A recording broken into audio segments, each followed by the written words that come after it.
In a baby with a congenital heart defect, there can be simple problems like holes between chambers in the heart.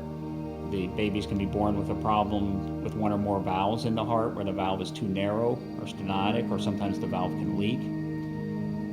Babies can also be born where chambers in the heart don't fully develop, and in some cases even the veins and arteries that come into the heart and leave the heart can be connected in the wrong places.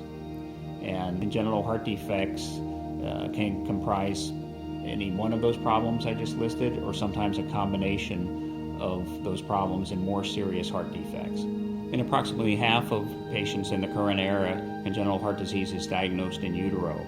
And this typically happens when an obstetrician does an ultrasound and is concerned that the heart doesn't look normal. Those patients are typically then referred to a pediatric cardiologist who does a special ultrasound of the heart called a fetal echocardiogram, where we can get very detailed information about the structure and function of the heart while the babies are still inside the mother's womb. A number of babies with congenital heart disease are not diagnosed in utero.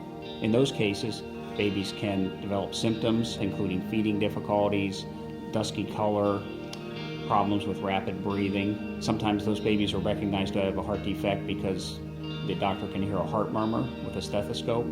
And occasionally, children aren't recognized to have congenital heart disease until later on in childhood. Research is critically important for patients with congenital heart disease and their families.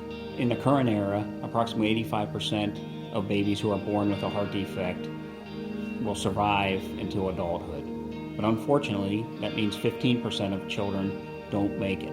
And we need more research to improve survival for children with the most complicated heart defects. For patients who do grow up with congenital heart disease, they're often faced with ongoing problems, not only with their heart, either with problems with the heart muscle, the heart rhythm, function of the valves in the heart, but they can also be afflicted with problems in other organ systems in their body related to their heart disease, including problems with neurodevelopmental function, problems with their liver, problems with kidney function. So we need more research to figure out how to minimize those complications and make it possible for every child with congenital heart disease to reach their fullest potential. Ongoing CHD research is critical. Continued research not only ensures longer and better lives for everyone living with CHDs, but it also gives hope to CHD patients of tomorrow.